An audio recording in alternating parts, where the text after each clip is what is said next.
It's 8 a.m. on a Wednesday, and I just finished servicing and giving some maintenance to my power generator. This is my life now.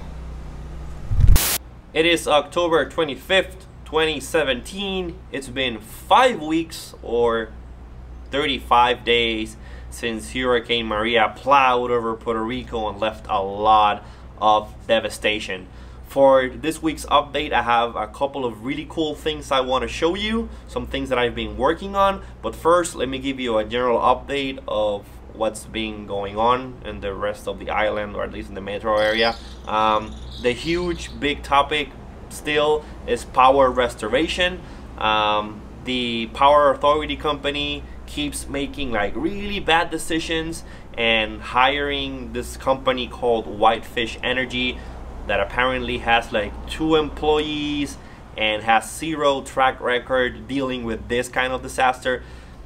They're paying like $300 million to that company, and like people are really pissed about it. The $300 million contract is the biggest yet for Puerto Rico's recovery effort and for Whitefish, which relies on subcontractors for their work. This appears to be a pretty small company. Are they capable of doing the job that I think they're being asked? Republican Senator Lisa Murkowski, chair of the Energy Committee, expects a hearing on Puerto Rico in the next week. And Democratic Senator Maria Cantwell is calling for an investigation. We're here ready to light up Puerto Rico. I have a little bit of good news, and that's Tesla Energy, you know, the company that does those really cool electric cars led by Elon Musk. They've partnered with a local children's hospital, and they've installed a huge amount of solar panels and some huge batteries so they can power the children's hospital outside of the power grid, so that they don't have to worry about the grid collapsing and they losing power while doing a procedure to one of the sick children. So that's like really good news. The rest of the island keeps going up and down in percentages regarding the power. So the generators keep collapsing, and they bring up new ones and they collapse again. So the whole grid is really fragile right now. But so, you know, pretty much the whole situation on the island has stayed the same. There's not much to talk about except those 2 things that happened. So next up, I've been working to try to actually show you what's been happening in Puerto Rico outside of the metro area, and finally I was able to get some first-hand experience and footage off of that. I met with some friends who are part of this group called Indomie Isla, which usually they are a group of people that gather around and visit different parts of the island to go visit bars, restaurants, and other, you know, sightseeing places. But they decided that if they do go to those places when everything is fine, they should also go to those places and help out when things are not that good, as it is happening right now.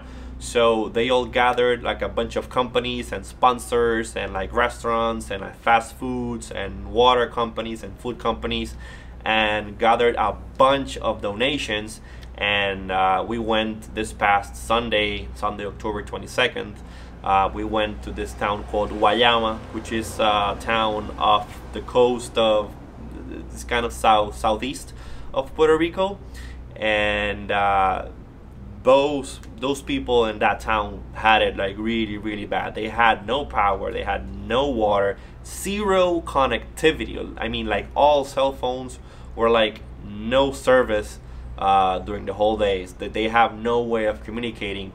So we were probably a good amount of like 30 people with a bunch of like pickup trucks and like, you know, filled with food, snacks, water bottles, sandwiches, hot food, cold drinks, and, you know, necessities that those people were really need. So we spent the whole day visiting a bunch of houses in a bunch of little communities and handing people all that food and water and supplies so that they could you know, feel a little bit better and help them out in their situation, because every little thing that you do for people that were affected with the hurricane, it matters. One thing we saw, and this is something that's been happening, I guess, like all across the island, is that people that had pets and their houses were affected and they just decided to leave the island or go elsewhere. A lot of people have been leaving their pets behind, and we unfortunately saw a bunch of stray dogs and dogs like leashed to columns in destroyed houses that people had left behind when they left either the island or their houses to go and seek shelter somewhere else.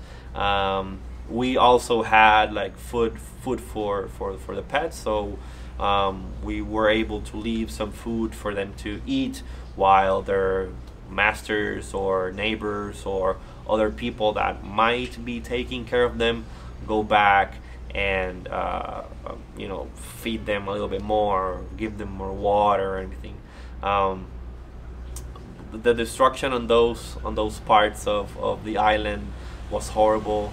We actually saw houses like completely blown away with the wind. We saw kids' toys lying around. It was really sad to also listen to the stories of the people who were there when the whole thing happened. But also it was really nice, and it felt really good whenever we hand them like a cold beverage, and they said that that's the first cold thing they've drank since the last month. And that's really powerful. That's really powerful to be able to, you know, spend a little time to get away from the commodities of the metro area and go help people that actually, you know, lost everything and have nothing to fend themselves and feed themselves while these times of crisis.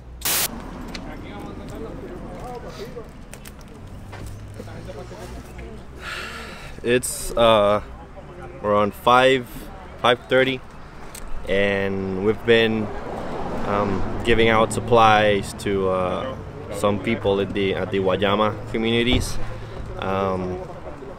People have been really thankful for what we've been doing.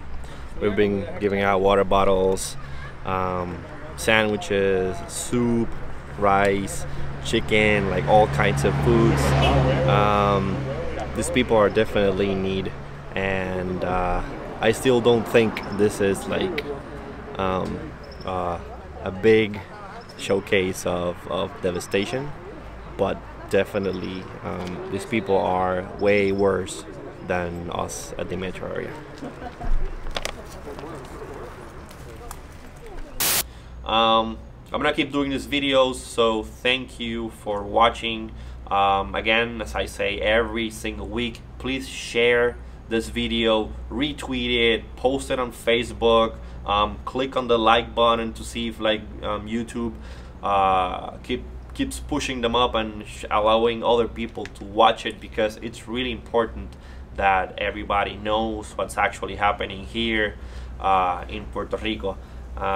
If you have any questions or any comments, or you want to know more about how to help, or you just want to ask me a personal question, or I don't know, you just want to say something, please leave a comment down below. And even though I have limited power and really limited connectivity, I go in and check from time to time the comments and respond the best way that I can to the questions and comments that people leave me on this set of videos. Again, thank you for watching. Thank you so much for watching, and I'll see you next week with another update of life in Puerto Rico after Hurricane Maria.